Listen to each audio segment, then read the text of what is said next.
As we've reported, the ethics watchdog group Crew recently filed a complaint with the Senate Ethics Committee and the Office of Congressional Ethics against Republican Senators Sam Brownback of Kansas, Tom Coburn of Oklahoma, Jim DeMint of South Carolina, John Ensign of Nevada, also Republican Congressman Zach Wamp of Tennessee and Jerry Moran of Kansas, and Democratic Congressman Heath Shuler of North Carolina, Bart Stupak of Michigan, and Mike Doyle of Pennsylvania. The allegation is that all of these men paid or are still paying below market rates for their housing in Washington. Reportedly $600 a month in 2002 and also reportedly $950 a month last year. All these men live or have lived at C Street, a 12-bedroom, 9-bathroom, $1.8 million townhouse with housekeeping services and meal services available that's run by a secretive Christian organization that's known as The Family. Now, this ethics filing has led to a bunch of local press coverage in these politicians' hometown newspapers. And one of the targeted congressmen is now lashing out. Congressman Jerry Moran of Kansas is quoted in the Topeka Capital Journal today as telling a student who asked him about C Street that any complaints about him living at C Street are rooted in, quote, a national effort to exclude matters of faith by public servants. He added that, quote, I don't think that my interest in studying the Bible with other colleagues of mine in Congress ought to be seen as anything but good, or at least personal. Agreed. One's interest in studying anything, including the Bible, is emphatically personal. But no one's complaining about Jerry Moran's Bible studying. The complaint is about Jerry Moran's rent, about the evidence that he is an elected official getting his rent subsidized, and he's not reporting that subsidy either as income to the IRS or as a gift like he's supposed to Congress. It's not religion that is at issue here, it is ethics and money, and the threat that's at the root of all the rules about ethics and money, which of course is corruption. Bible study away, Congressman. Who's paying your rent? In his own defense, Congressman Moran also tried to downplay his living circumstances, telling the Capital Journal, quote, I have a small bedroom and a bath I share with other people. He also says his rent is market-based, not subsidized, and he says he brought his own bed with him to C Street. As to the merit of his claim that he is paying what anyone else living in a 12-bedroom, 9-bathroom townhouse close to Capitol Hill with housekeeping services and meal services would pay, as to the merit of that claim, let's turn to someone who has actually been inside the house on C Street, Jeff Sharlet. He is author of The Family, The Secret Fundamentalism at the Heart of American Power. Jeff, it's nice to see you again. Thanks for joining us. Hey, Rachel. Good to talk to you. I assume that you haven't been and I haven't been. Neither of us have been in Representative Moran's bedroom. But from what you've seen and what you've been able to report about the facilities at C Street, do you believe that he and these other members of Congress were really paying market-based rent? Oh, absolutely not. It's a beautiful place, and in fact, you go in. There's as you mentioned, there's maid service. There's a cook. They're hosting diplomatic meetings there, and they're not bringing ambassadors from around the world to sit on Jerry Moran's box spring. It's a luxury place, and the fact is, they know that. If you go back in 2002, Lewis Sheldon, Christian right leader, said a lot of congressmen don't have $1,500 to pay for rent, so C Street does that for them. For those who are members of the fellowship, it provides this subsidized housing. When we talked to Senator Coburn's office about this last week, his spokesman defended the C Street rent situation for Senator Coburn by saying he hasn't received subsidized rent. He pays more than $10,000 a year for a room and bathroom only.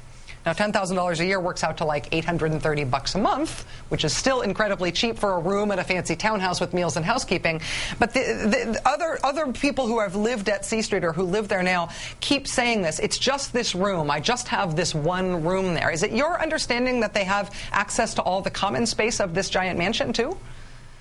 Yeah, there's a big, beautiful, big screen TV down in the main common space. There's a beautiful dining room, which is used for hosting formal banquets. There's a lovely breakfast nook that is also sort of a conference room.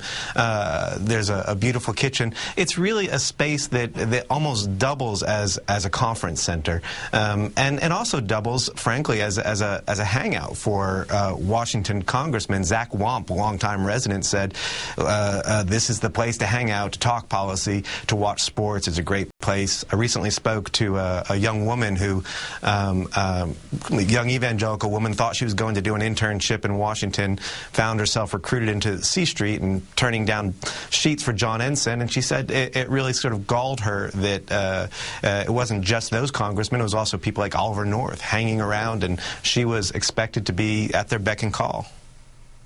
And just to be clear, people who think they're getting sort of internships are the people who are providing essentially maid services at no cost to the members of Congress for maintaining these facilities that they live in. Sure, and there's men who are part of the family who live at the house where I lived for a while called Ivanwald, who were brought over when I went over there.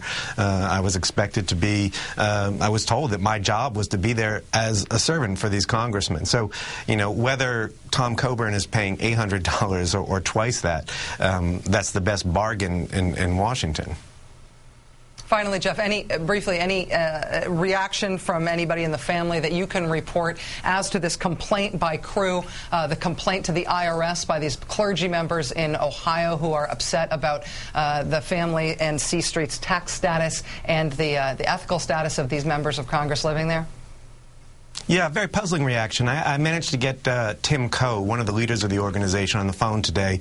I wanted to talk to him about the Ohio pastor's complaint. I told him I wanted to get his perspective, represent him fairly. His first response was he didn't know them from Adam, and then he acknowledged that he had, in fact, tried to talk with them, despite the fact that the Fellowship Foundation's official response is they have nothing to do with C Street, and then said that he had decided that they were crazy because they expected him to apparently abide by some standard of transparency to allow a reporter in the room for that conversation, and he said that's just crazy that he should be expected to be publicly accountable. While he's subsidizing the rent of members of Congress. Jeff Sharlet, author of The Family, The Secret Fundamentalism at the Heart of American Power. Thank you so much for your time and your just invaluable reporting on this, Jeff. Really appreciate it. Thank you, Rachel. Across the country tonight, hundreds of thousands of Americans who are out of work will be going to bed, lying awake, wondering how to put food on the table and take care of themselves and their families, how to pay the mortgage or the rent, now that they're not only unemployed, but their unemployment benefits have been unexpectedly cut.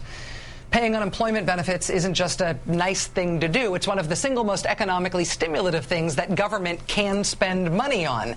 And with a horribly high unemployment rate and an economy still in need of stimulus and a lot of people and families in desperate need right now, keeping unemployment benefits going is a no-brainer. Democrats have pledged to extend unemployment benefits. Even top Republicans have pledged that their party is in favor of extending unemployment benefits. But it turns out they're really not.